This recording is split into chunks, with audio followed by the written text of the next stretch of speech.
Another day, another Braves comeback win, and AJ Smith-Shawver's first big league start. Me and Grant McAuley here to capture everything from Friday night's win on today's episode of Locked On Braves. So let's get into it. You are Locked On Braves, your daily Atlanta Braves podcast. Part of the Locked On Podcast Network, your team every day.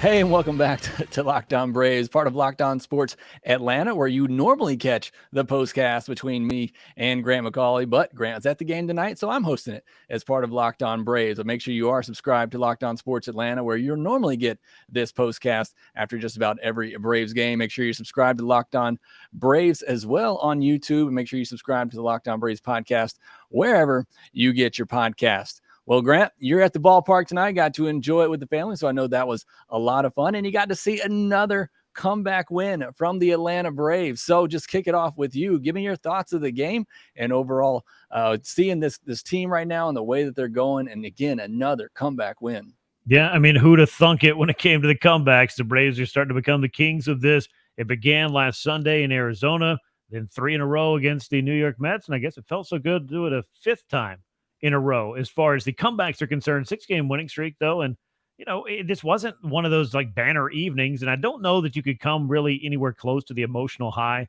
that we really got in the series finale against the Mets on Thursday. It was a wild game. You had that crazy broadcast. It was so much fun. Another comeback, sweeping away your division rival. So I don't want to say it was like in danger of a letdown altogether, because the Braves really aren't that team that just, overlooks an opponent, but they're not all going to be the emotional high, I guess, is kind of the point. But it was fun to watch AJ Smith-Shawver go out there, get that opportunity. I thought he looked pretty good. I think the defense behind him was questionable at times, though it didn't turn into a big and rough inning, and he didn't get knocked out early. Pitched his way into the 6th inning. I felt like it was probably about the time that you wanted to kind of get the bullpen involved for a 20-year-old kid. 3rd time through the order, the Nationals were swinging it a little bit better. And then when you talk about defense, the Washington defense in the 8th inning, also, you have credit Sean Murphy for hitting one off the pitcher. That kind of got the whole inning started for them, and it worked out enough for the Braves to score a couple of runs and sneak out another comeback win. They're all not going to be as exciting and crazy as some of the ones we've seen in this past week, but every win matters, and the Braves grabbed another one in this one. Yeah, a walk-off 3-run homer over your division rival. Hard to match that intensity every single night, but still, You winning games, winning them however you get them done. As we always say, a win is a win. You'll take them all that you can get. But that is now 5 comeback wins in a row, 6 wins in a row overall. So great, obviously, right now with this Braves team. And it's that feeling right now I've been talking about. There was not really a second in this game I didn't think the Braves were going to come back and win. It's just the way that things are going right now. You talked about AJ Smith-Shawver, so I want to dive into his outing a little bit more here. 5 1/3 innings, 3 hits, 2 walks, 2 runs, both of them unearned, just 2 strikeouts, 86 pitches, 49 for strikes. So not terribly bad there. Probably would like to see a few more strikes, but 20-year-old first outing at home obviously had to be a little bit of nerves going there. And again, I mentioned that not overly dominating start like we've seen at some of the minor league levels for AJ Smith-Shawver. Just 6 whiffs on 37 swings, only 2 strikeouts. I thought it was interesting. The fastball velocity in this one really started to drop off as the outing went on. Again, very young pitcher making his first big league start, but thought it was noteworthy. It was more 91 to 92 in that last inning. It was 93, 94 the previous inning. So again, maybe some of that adrenaline wearing off there from that first big league start. But Grant, I mean, overall, again, I keep saying it, a 20-year-old kid making his first big league start on this stage in front of a home crowd. He had to be ramped up, and to be able to control those emotions and be able to battle through all of that and still give the Braves a solid outing and keep them in the game. I think that speaks a lot to the young kid, AJ Smith-Shawver. Yeah, it was definitely a solid outing. I know that you look at the minor league numbers, and how can you not get excited about 45 strikeouts in 33 innings? And then he came in and really dominated a very capable Arizona lineup for his major league debut on the road. And I think that was kind of a nice orientation to get him set so that all of the nerves weren't involved with that first start, but you knew it had to feel a little bit different. Pitching at home, sellout crowd, all of them there, to see the club that's actually playing in the ballpark. That I think is just a little bit of something that can give you that adrenaline. But overall, early on, I thought the velocity was a little bit better. Then I felt like he kind of maybe just pared it back some as he was going through. Maybe you sacrifice a little bit of that velocity just for some command. Maybe having thrown only 2 1/3 innings in the last about week and a half. Maybe there was a little bit of that when you kind of get a pitcher off of his rhythm and he doesn't get the normal amount of work. Not sure how they've been able to, work him in as far as keeping him on kind of a starter's regimen. I know he was going to be used in the bullpen initially. That changed very quickly. So I'll be interested in watching his progression. This first start was a very good step. Let's see where he goes now as he starts to get experience. He worked with Sean Murphy today, I would assume. He worked with Travis d'Arnaud in his big league debut in that relief outing.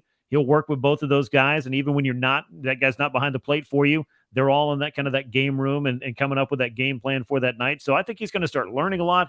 And I think that this is going to be ultimately beneficial. And that's something that he talked about a few days ago as the homestand began, that, hey, look, I've enjoyed the time that I've had to get to know these guys and start to kind of get acclimated to what it is.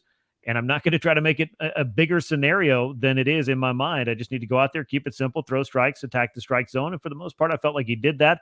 Got in a little bit of trouble here and there, a little bit of shaky defense in the early going for the Braves, and a couple of unearned runs that scored against him. Not a bad outing, though. And if he's going to go into the 6th inning and allow 2 runs, it's going to give the Braves a chance to win. And I think that is the first and most important box that you want to check with AJ Smith-Shawver, that he's just able to give the Braves the length that they need from the starter in order to get into that bullpen and kind of keep things on track, if you will.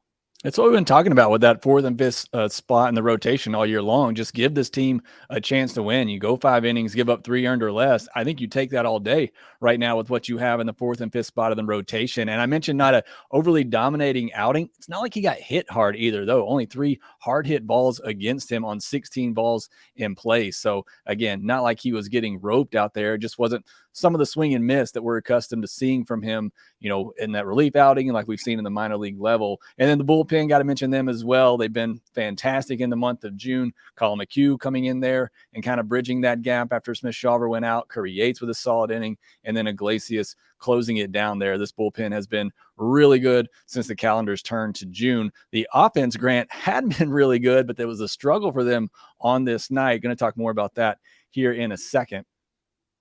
Before we do and tell you about Birddogs, I work from home. I love to sit around and work from home, be comfortable. And that's why I love these Birddog shorts, because not only do they look good, they feel good, they fit good. And if I need to run out of the house, take the kids to the school, go to the grocery store, whatever, they're great for that. They're great for any occasion. That's why I really enjoy wearing my Birddog shorts. Go to birddogs.com/lockedonmlb, enter promo code LOCKEDONMLB for a free Yeti style tumbler with your order. That's birddogs.com/lockedonmlb for a free Yeti style tumbler.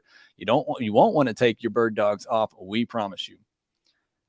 The Braves play the Nationals again on Saturday at 4:10 p.m. Eastern. The Braves will try to extend their streak to 7. Catch every pitch of the Braves' hometown broadcast with SiriusXM on the SXM app. Search Braves. Grant, this offense had scored nearly 8 runs a game in the 5 games leading up to this one. Obviously, scoring 13 on Thursday helps that. But this offense had been on fire. And then they run into Josiah Gray and the Nationals, and it slows down a little bit. This was a struggle for them in this game. They did have 8 hits, all singles, no extra base hits. Not very common for this Braves offense, but they really had to battle tonight to scratch anything across. Yeah, and I thought Josiah Gray, who has obviously taken some steps forward as he has gotten acclimated to the big leagues after being traded over from the Dodgers to the Nationals and kind of going through that first season where I think he took some lumps, but you knew the stuff was there. And I think that he's really taken some steps forward. He was effectively wild in this start. Got just enough swing and miss, but some walks. He got a little bit wild, but he wasn't allowing any base hits. And the Braves were just trying to do what they could to keep the game close, and they were able to do that. This just was a good enough performance for him to keep the Nats in the game. And as you mentioned, it's been kind of hard to keep the Braves offense under wraps of late. You knew they're not going to score 8 runs per game and 13 runs, probably in back-to-back days. That's a lot to ask, but this offense is capable of it. But they were able to take advantage of those Nationals mistakes later on when Josiah Gray was long out of this bullpen. And I kind of, to your point, I do feel like this bullpen for the Braves has been a lot better here in the month of May, and particularly coming out of the month of May into the month of June. Mm-hmm. Once you got away from those bullpen games and it was back to like regular usage for them. Joe Jimenez has looked better. Raisel Iglesias has gotten settled in. AJ Minter's coming on. You brought up Colin McHugh a little bit earlier. I know he gave up the inherited runner that he had, but by and large, He's doing his job here lately. Kirby Yates with a clean inning. He wants to stack some of those up, no doubt about it, wants to get away from some of those walks. So he helped keep the game right where it was. That was good to see. And then, of course, you've got Iglesias at the end, as I mentioned, really getting himself settled in. So you've got the arms and the talent to get it done. And if you're going to make mistakes and give the Braves extra outs and some innings, you had to feel pretty good about their chances of breaking through against a Washington bullpen that's a little more, I believe the word is leaky, than is the Braves bullpen on most nights. Yeah, almost. I thought they were really good for the most part on this night. Their defense really kind of let them down. But I mentioned Josiah Gray at the end of yesterday's postcast episode. Other than a start at the beginning of April this year where the Braves tagged him for 5 runs, in his other 3 starts against the Braves the last 2 years, he's allowed just 2 runs now in 16 innings. So he's really done very well against the Atlanta Braves. Hopefully that's not a trend that continues throughout his career because the Braves are going to see him a lot. The Braves, I mentioned, had 8 hits, all singles. They were just 1 for 8 with runners in scoring position. Acuna just missed a pair of home runs. He was the only starter not to reach base, and Austin Riley was the only starter not to have a hit. So you still had the lineup getting on base and getting hits, just weren't having those big extra base hits and weren't getting those hits with runners in scoring position. 10 hard hit balls in this game. And again, Grant, I think we got to talk about it. Michael Harris, the 2 hardest hit balls in this game by Braves players on the night, and had another hit, just continuing what we've seen lately of him starting to break out. Yeah, it's such a great trend, and I think it just speaks to the hard work that Michael was putting in, even when the results weren't up there. And I know that, again, to bring up that broadcast where Chipper Jones has been around kind of overseeing a lot of what the Braves do in their early work, particularly the BP before the gates even open. He saw what Michael's done and the capabilities that this kid has, and it was just kind of getting him back into more of an all-fields or at least an off-field approach to take what he's given, get that front foot down, and really put some power behind it. I think that has been something we've seen a lot of from Michael Harris in the last probably 10 days, maybe a little bit longer than that, kind of began on the last homestand. And it's great to see because when you start stacking up the lineups and you got Ronald Acuna Jr. at the top, you're setting the tone for this lineup, and then Austin Riley's showing some signs. You want to get Matt Olson going, I think, a little bit more consistently, making some more contact perhaps out of that number 2 spot. But he is taking his walks and, doing some things. But then you got Sean Murphy and Travis d'Arnaud kind of interchangeable there in the cleanup spot, it would appear. Eddie Rosario's been swinging the bat well. Ozzie Albies. I had a lot of people asking me if the Braves were going to ask him to stop switch hitting. I'm glad they didn't because he's been hitting it pretty well from the left side, and you knew that was going to normalize at some point as well. And then you go down the order. We've talked about Marcell Ozuna a lot. Orlando Arcia can be in the middle of things. And all of a sudden, you find yourself Michael Harris II batting 9th. That should tell you a lot about the talent in this lineup, the ability of this lineup, the length of this lineup. And I think once it gets going and you've got more of these guys hitting than not, you're going to be looking at, I think, the best all-around lineup in baseball. Absolutely. Like I said, I think when Michael Harris gets going, as he seems to now, I think this is the best lineup in all of baseball. Despite all that, and despite the hits they did have, they needed a little help to get the win tonight, some help from the Nationals defense. In that 8th inning, you had a ball hit to first base. Sam Hilliard was going on contact, should have been dead to rights at home plate, but Dominic Smith bobbles the baseball there, allows the game to get tied up. Then Orlando Arcia hits a ball up the middle. CJ Abrams looked like he was trying to catch it and turn inside and throw. Probably should have caught it spun and thrown, but still a young infielder over there. And we saw him make some mistakes in that series earlier in the year as well that helped out the Braves, but that allows the go-ahead run to score, and the Braves get the 3-2 win there. Not an overall pretty game defensively, on both sides of this, but Braves certainly took advantage late in the game, Grant. Yeah, they definitely did. And those couple of plays that you pointed out, again, that whole inning for the Braves in that frame, Sean Murphy singling off the pitcher. You had an injury delay. Eddie Rosario's ground ball single to Lane Thomas was mishandled as well. So you had quite a few things not going right as far as the defense was concerned for the Nationals. And, we've seen that kind of thing, come back and bite the Braves a couple of times when the defense has gotten, let a play or two get away from them. If you give teams extra outs, no matter who they are, it's an opportunity for trouble to come in and find you in that inning. And for the Nationals, who had played a game good enough at that point to possibly sneak out a win over the Braves and in that winning streak and stop the comeback train at 4 in a row after the Braves did what they did to the Mets in 3 straight games. Well, the Braves found another way. And again, those extra opportunities, those are tough against any big league team. I feel like you give somebody 3, at least a couple of extra outs, 5 outs in an inning seems like bad math to me. So the Braves, you felt like if you're going to leave the door open, they might just kick it in. And they did that again with another comeback win. And now they'll look to win another series on Saturday. We'll preview that here next. Make a fast break to FanDuel for the NBA Finals. Also, you can get in on a lot of the Major League Baseball action as well, because right now new customers can get a no-sweat first bet up to $2,500. That's $2,500 back in bonus bets if your first bet doesn't win. They have great promotions every day, a safe and secure app. There's no better place to bet on all the NBA Finals action or Major League Baseball action than America's #1 sportsbook. Visit FanDuel.com/lockedon and get the no-sweat first bet up to $2,500. That's FanDuel.com/lockedon. FanDuel, official sports betting partner of the NBA. On Saturday, Grant, it'll be MacKenzie Gore versus Jared Shuster, another good young starter in this Nationals rotation who seems to be making some good strides as well. A lot of strikeouts for this young kid, but he has given up 3 earned or more in 3 of his last 4 starts. A lefty starter, Grant, which usually is good for this Braves offense, and he's 61% fastball as well, sitting around 95 miles per hour. So it seems like a pretty good matchup for this Braves offense. Yeah, there could be a little bit of swing and miss involved. We know that the Braves would like to go hunting early in the count for things to do some damage on. MacKenzie Gore is, again, a fastball pitcher and somebody who pitched the Braves very well the first time these two teams met. But we are talking about the opening series, which has been a couple of months at this point. So, fortunes have been a little bit different for him lately, but an ultra-talented pitcher and prospect that was picked up in the Juan Soto trade. So you would expect him to go out there and continue to, build towards being a part of what the Nationals are trying to rebuild there in D.C. Meanwhile, Jared Shuster, I feel like, has just answered the call or answered the need that the Braves have had in at least one of those 2 final spots in rotation and kept the Braves in the game and given them a chance to win. So I would expect to see the same, going out into Saturday's game. And, of course, he would probably like to show the Nationals that he's a little bit different pitcher than they saw in his big league debut some couple of months ago.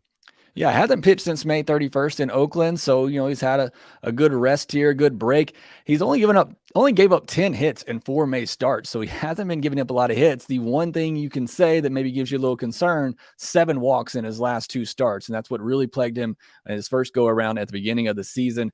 Got to do a better job of that. But as we talked about with these 4th and 5th starters, you give me 5 innings of 3 earned or less with this offense, I'll take that every day out of Jared Shuster. Hopefully he gives you a little bit more than that. But again, with the way this offense has been going for the most part until they kind of slowed down on Friday night, I think that would be enough for this Braves team to at least have a chance to win. And you know what they can do late. You keep them in the game, give an opportunity late, and you see what they've been able to do here. The Braves play the Nationals again on Saturday at 4:10 p.m. Eastern. It's MacKenzie Gore versus Jared Shuster. Catch every pitch of the Braves' hometown broadcast with SiriusXM on the SXM app. Search Braves. That will do it for this postcast edition of the Locked On Sports Atlanta, Locked On Braves. Thanks so much for listening. As always, you can normally catch our postcast over on the Locked On Sports Atlanta YouTube page, or you get the audio version on your Locked On Braves podcast feed. Make sure you subscribe to Locked On Braves on YouTube as well. Grant, that's confusing. Hopefully you host these more so going forward, but appreciate you coming home and jumping on here to talk about this one with me. Again, that will do it. We'll catch you on the next edition of the Braves Postcast or over on Locked On Braves as well. Until then, we will talk to you next time.